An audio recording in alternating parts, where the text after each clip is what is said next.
talk about biases, specifically like navigating the digital landscape, more towards inclusivity. And I think a couple of you know me, but who am I? My name is Antonia. I'm a designer, advisor, and I'm also a strategist for impact-driven brands. And my work focuses on making digital spaces more sustainable and more inclusive. And I'm also part of the faculty and the lab for sustainability at Design School Calling that you might know. But most importantly, as you all, I'm an absolute work in progress. So let's kickstart this session by stating the obvious.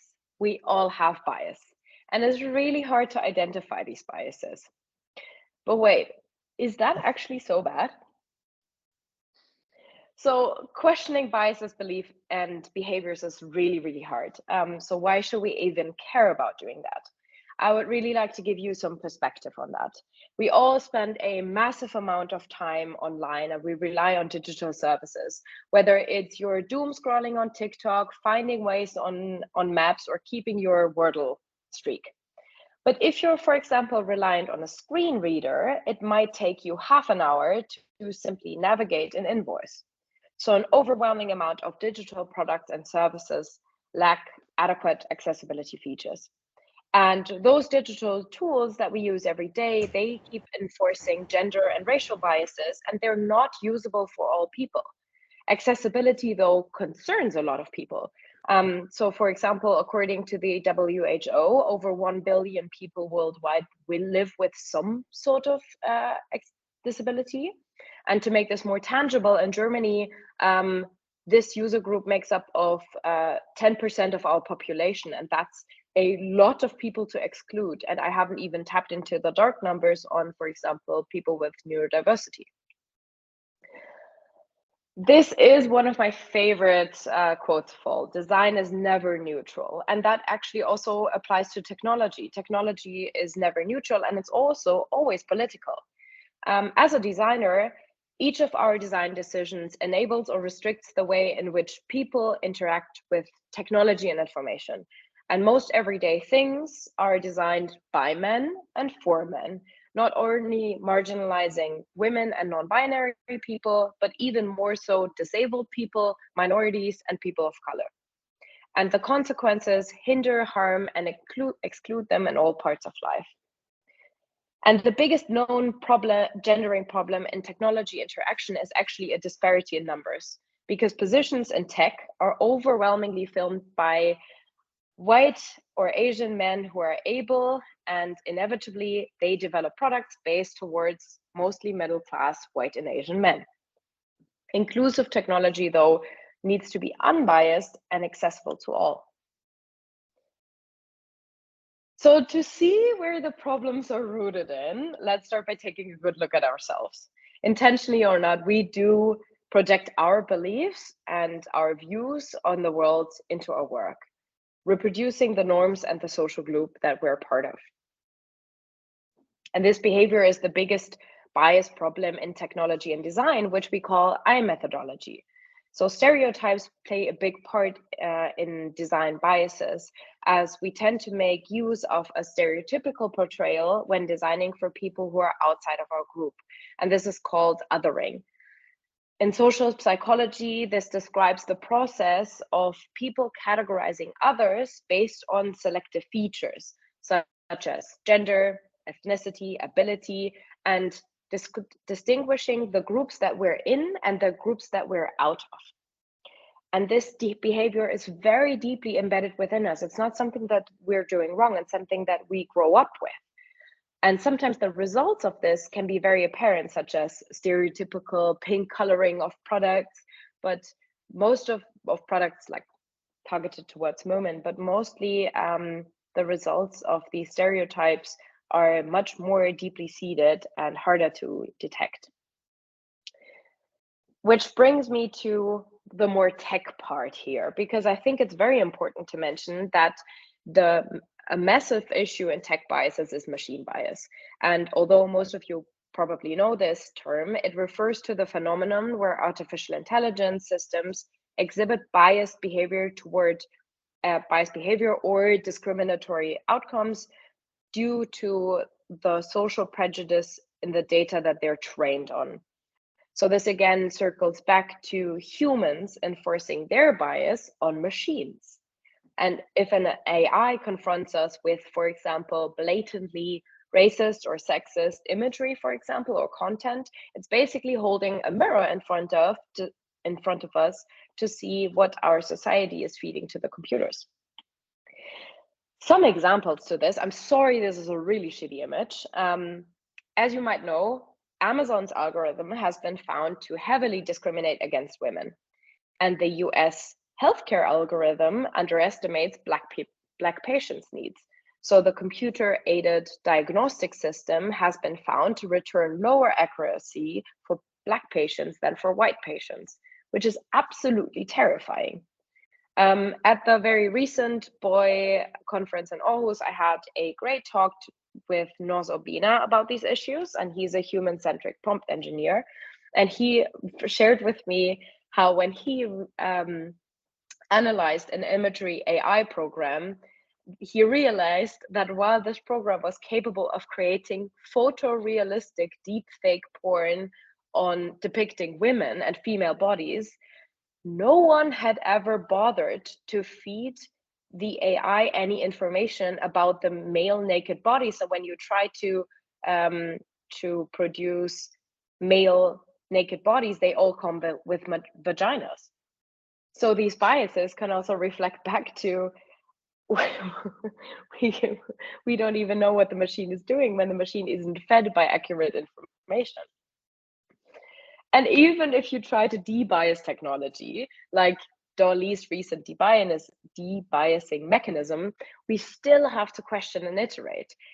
This is the work of Michael Gröneve, who posts on LinkedIn how to prompt for racial and gender diversity without introducing cultural bias. I really enjoy her content. I'm going to send you a link if you're interested. And she also shares all the steps that go into actually debiasing the debiasing mechanism. So implementing accessibility in digital products can be challenging due to factors such as the lack of awareness, limited resources, lack of time, and the sheer complexity of adapting to different needs. And these challenges often mean that accessibility and inclusion are afterthoughts rather than a key consideration during the product development process. And that really has to change. Innovation can only come through inclusion. So I'm pretty sure you've heard about the EAA by now. This law enforces what has long been clear as a perspective within UX. The obligation of accessibility is coming. And from my perspective, this is both very right and very important. And it's also a chance, not a punishment. Because accessible practices build trust and consumer loyalty, and they show that the company takes the needs of all their customers seriously. Overall, by including exclusive technologies and integrating accessibility, companies can not only fulfill the social responsibility that they have, but they can also achieve long-term business benefits. So for example, common rules on accessibility within the market in the EU definitely lead to cost reductions. We shouldn't blame ourselves carrying biases. They're inherited and we internalize them as we're growing up. But the important part is actually becoming aware and challenging them. So what are the steps that we can actually do to check ourselves and our work? Of course, implementing change is hard and it can be very daunting, but here's a quick tip. Design can't include or everything or everyone, neither can tech, it's absolutely impossible. But we can start by questioning our deeply embedded assumptions. So, for example, are my assumptions possibly biases towards a user group based on hard facts, or are they based on possibly incomplete narratives? We can also question our processes. We can ask questions like, who designs, who consumes, who produces, who are you serving, who are you restricting, how and why? And those questions have the explicit aim of addressing issues of gender, privilege, and oppression that you might not be experiencing. Here's a quick list on what we can do as designers, leaders, students, project managers, whatever, to make our work more inclusive. You're going to get the slides. It all comes down to questioning, learning, and utilizing tools, diverse perspectives, and feedback, because questioning our own assumptions and preconceived notions when it comes to approaching a product or a process or a user group means recognizing that our own perspective might be very limited, and we need to seek diverse inputs and perspectives to challenge and expand our thinking.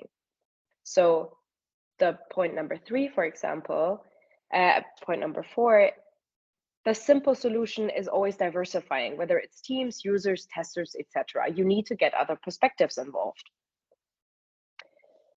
This is my favorite quarter sentence, and that's true innovation lies in designing technology that doesn't discriminate, but rather embraces diversities and foster inclusivity.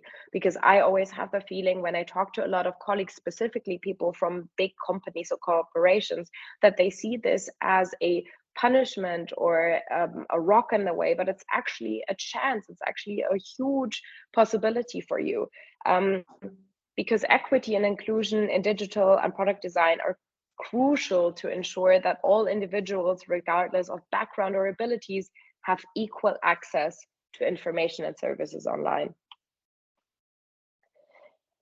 I'm coming to an end, don't worry. Inclusive technology and accessibility are extremely important for companies to remain technologically fit for the future. So, for example, target group expansion, avoidance of legal problems, competitive advantages.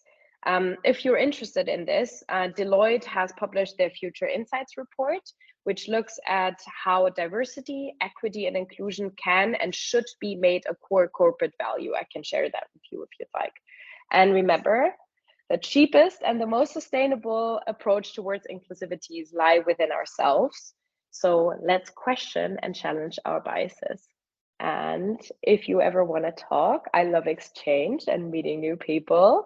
And I love to learn. So if you have any questions or would love to send me something, definitely reach out to me. Great. Thank you very much. Thank you for preparing these slides. Some of them I recognized from UX Connect in the summer, where you gave a, I think, briefer, high impact version of this. Good to see how your work and thinking on this has also evolved. Thank you very much, Antonia. Thanks. Like you said in the opening, perhaps for those who came late, you'll get a copy of the slides. We'll put all of this also online, the recording, links to references. But we also have time for questions, comments, reflections. Anyone just jump in or use the raise hand feature if there's something that you want to add in. It's been a lot. I'm sorry. I've been trying. No, it's good. It's all good. I have a question. So let's say one's looked in the mirror, you recognize you have biases. We all have them, as you mentioned. And you know, they're human, right? They were designed to protect us and do different things, right? How can you actually put into practice some of these changes? Like, for example, some of them are easy, like I can set up a room properly or have a diverse room when we're trying to do some design and different things like that, or just work, right? But sometimes it's impractical. But I'm just looking, you had a couple of things on those slides, like the list, the long list that was, I guess, 8. There were some things in there that looked like they were actual exercises or things you could execute. Can you describe a couple of those? Perhaps if you don't mind, Antonia, you can bring that slide back and then we can do a little bit of Q&A I can. On that, because that was the education and awareness and other good things. Nice catch, Paul. Thanks for hey, can we see that slide again? That was an elegant way of bringing us back. Can you see that slide again? Yeah. And so, for example, I can maybe give a regular give you an bias example audit. from Like what is that? Is there a a standard? Is there, something that people do? So there's sadly not really standards right now, but I can, for example, tell you about we in summer I also met a senior product designer from Lego. She also had a talk at UX Connect, Marina, and she has implemented standards for her work with the Lego company, because as you know, they sell in tons of different markets with different cultural and ethical markets. So she started standards based on ethical design standards for trying to working with cultural biases. So for example, what they do is they challenge cultural biases by every time they're working with a user group or a product, they make a list of their assumptions toward that user group, because they have to work with personas, but personas frequently how do you say, refuel stereotypes and biases. So they write down these assumptions, make a list, work through them, see if they're based on hard evidence or potentially incomplete narratives, and then they get people in from these cultural backgrounds, go through them one by one, really do the research and see whether those are culturally accurate, and or what members of the team they need to exchange, put new team members in. So their bias audits are also like truly like hard factual based, working through them, like writing them down. This is what I think. Is this based on facts, or is this just what I've been raised with? Which I think is quite interesting. They have a lot of different standards that Marina developed as well, but I would have to look them up right now. I'll make sure to link. I think I might even have the slides, Paul, so you can get that. Yes, they're really, really interesting. And she built that, like, it's usually like grassroots, right? That people try to work on these standards. Like, for example, for accessibility, we have the web content accessibility guidelines, but they don't apply specifically to biases. So I would love it if there would be standards for that, but there's more guidelines that are more embedded within ethical design. So some UX people might know them, but it's quite hard. I'm trying to work with people who are building up guidelines, like Torsten is, for example, with the sustainable UX guidelines, that you try to put something together with a small team and then get it out in the world. But there's only guidelines. Yeah. We're working on it, one step at a time. All right, and then I'm going to hand it over to you, Paul. I'll put in the chat the Sustainable UX Network that yes, Antonia just shared. So, Paul from Save the Children. Yes, my question is, because we deal with a lot of people from a lot of different backgrounds, and this is quite a big thing about making sure it's inclusive and all that. But what I deal with a lot of interactions between people. Like you said, with the regular bias audits, how do you ensure that you don't? How do you ensure that you don't offend people or create apathy to the whole process by the sheer process itself? So, if you're doing something all the time, people start to get sick of answering these things, and then people don't answer them, and then your surveys and your user testings become from 50 to 20 to 10 to 1, and then obviously biases can form because of the small sample size. So how do you avoid apathy in this process, or avoid stigmatizing or offending people? So I would always say, remember the bigger picture. You're gonna make mistakes, definitely. We all make mistakes, but it's important that's why it's so important to getting other perspectives in, right? Because it's important to remember we're all made out of different intersections. For example, like being male or female, your gender, your ethnicity, whatever, and getting other people's views in, but remembering the bigger picture, remembering why we do this. Why are we trying to prevent biases? Why are we trying to diversify? And like meeting people at the playground, if people want to know why we're doing this on like more of a business focused side, then make a business case out of it. If we're trying to remember people why it's pretty shitty to exclude people on a more social or empathic level. We need to come up with, we don't need to come up there, but we need to form arguments with that. But the only way on how to trying not to discriminate and trying not to offend people is constant iteration and feedback, to be fair. Because you're going to make mistakes eventually. That's completely human. That's fine. But it's important to get people's feedback in, but also to have a code of conduct so that you also know that everybody talks to each other on a nice level, so to speak, because feedback can also get out of hand, as you might know. So I think there always has to be a code of conduct. How do we talk to each other here? But perspectives and iteration, honestly, like try to find out if somebody's offended, try to find out why, and who are you focusing on, because in some cultures things might be offensive that in other cultures they really aren't. So in what area are we looking at? They're all rabbit hole questions. I'm sorry. No, I totally understand. So would a good advice be, not good advice, would one technique be to humanize the organization as a whole?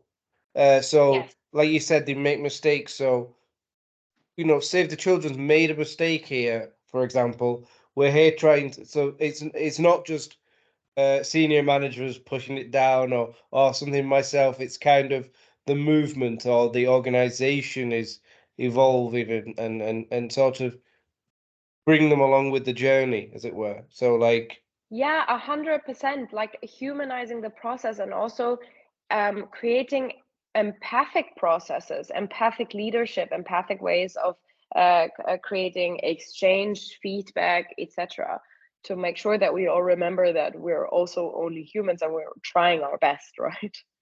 Nobody can get it right from the beginning. That's why we all have to collaborate. Like collaboration is an absolute key here.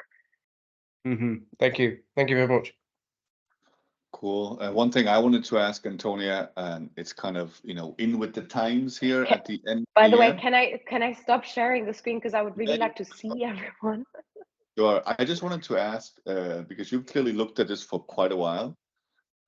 So anything that comes to mind when you say, okay, 2023 is coming to an end? I know you touched on AI, but any kind of big eye-opening moments for you this year when it comes to bias, decoding bias, navigating the digital landscape towards inclusivity? New things you've learned this year, Antonia?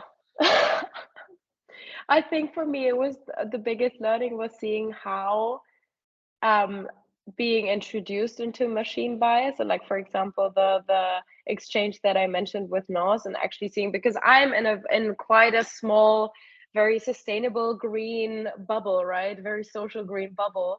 So I'm always flabbergasted when I'm being when I see like what the real world is thinking, and I've had a lot of great exchange this year with people who are definitely not of my opinion, which is fine.